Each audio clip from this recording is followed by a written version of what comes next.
This is a water story for the Philippines. It's called Why the Sea is Salty. Long ago, the sea was not salty. It tasted no different from rainwater. Unlike seawater today, this water was bland and had no flavor. The food was also bland. Without salt, it was almost not even worth eating. Fortunately, the people living on the island knew a friendly giant named Debo that lived nearby. Debo's cave was nearly bursting with salt and he was more than willing to share.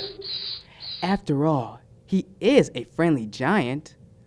But Debo lived across the sea, so the people had to sail to his cave to retrieve the salt. Even though they had to sail back and forth, the people were thankful to Debo for his generosity.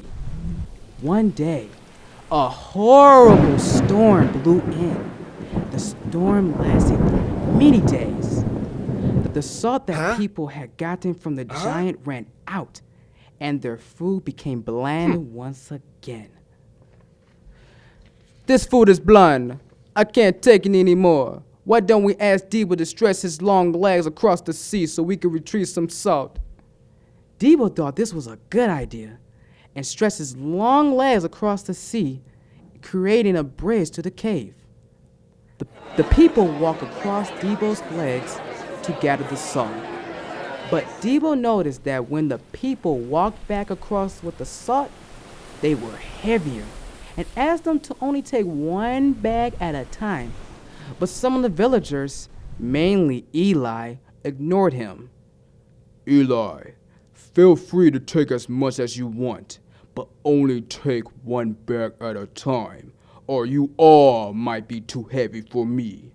But Eli was not listening. I'll take as much salt as I want, so then I don't have to take a second trip. So Eli filled 3 bags of salt and began to walk across. The weight of Eli's bags and all the other villagers made Debo tired, but no one listened to him. They thought that Eli was right, and that if they took more, they wouldn't have to come back as often.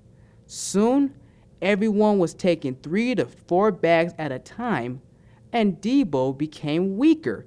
Please, hurry across.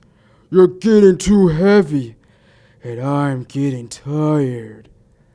But they just laughed at Debo. How could someone so huge be so weak? Hurry, please. But the people still didn't listen. They just chatted and laughed like they had all the time in the world. Try as he might to control himself, he could bear no more. The giant's legs shook, and with a thunderous clamor, he fell into the sea, along with the people and their bags of salt. Though Debo was able to save all the people from drowning, the salt was lost forever.